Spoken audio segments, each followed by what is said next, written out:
নমস্কার বন্ধুরা, তোমাদের অনেক অনেক স্বাগত জানাই নবমিতা কিচেনে। আজ তোমাদের সাথে পমফ্রেট মাছের একটা রেসিপি শেয়ার করব। প্রথমে আমি পমফ্রেট মাছগুলোর গায়ে একটু নুন হলুদ মাখিয়ে নিচ্ছি। পমফ্রেট যেহেতু নোনা জলের মাছ, তাই খুব বেশি নুন দিলাম না। হাফ চামচ নুন আর 1 চামচ হলুদ ভালো করে মাখিয়ে মাছগুলোকে ভেজে নেব।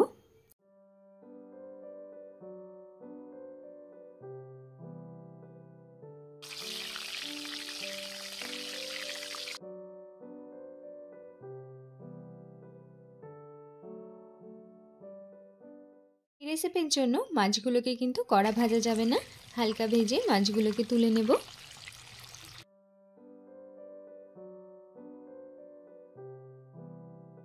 এবার গ্রেভির জন্য মশলাটা রেডি করে নেব।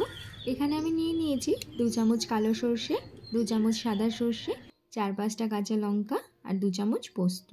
সামান্য জল দিয়ে মশলাটাকে বেটে নেব।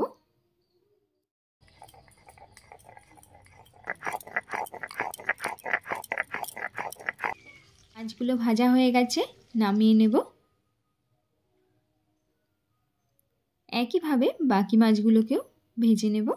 ভাবে সর্ষে পোস্ত দিয়ে পমফ্রেট মাছের ঝাল খেতে আমার কিন্তু বেশ ভালো লাগে। তোমরা কারা কারা আমার মতো পছন্দ করো অবশ্যই কিন্তু কমেন্টে জানিও। যাই হোক, এখানে মাছগুলো ভাজা হয়ে গেছে। ওই তেলেই আমি কালো জিরে ফোড়ন দিয়ে দিচ্ছি। টমেটো পেস্টটাকে দিয়ে খানিকক্ষণ কষিয়ে নেব। যে সর্ষে পোস্তটা বেটে রেখেছিলাম তার সাথে পরিমাণ মতো নুন হলুদ আর সামান্য জল দিয়ে গুলিয়ে নিয়েছি। এবার মশলাটাকে দিয়ে খুব ভালো করে কষিয়ে নেব যতক্ষণ না মশলা থেকে তেল ছাড়ছে। 5 মিনিট খুব ভালো করে কষিয়ে নিয়েছি। মশলা থেকে দেখো তেল ছাড়তে শুরু করেছে।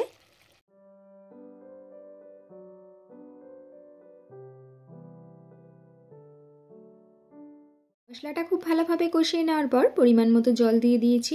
ঝোলটা ফুটে উঠেছে, ভেজে রাখা মাছগুলো অ্যাড করে দেব।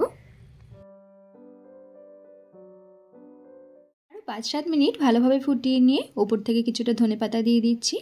আমাদের সর্ষে পোস্ত দিয়ে পমফ্রেট মাছের ঝাল কিন্তু তৈরি হয়ে গেছে। রেসিপিটা তোমাদের কেমন লাগলো অবশ্যই কিন্তু কমেন্টে জানিও। ভালো লাগলে প্লিজ লাইক শেয়ার করে দিও।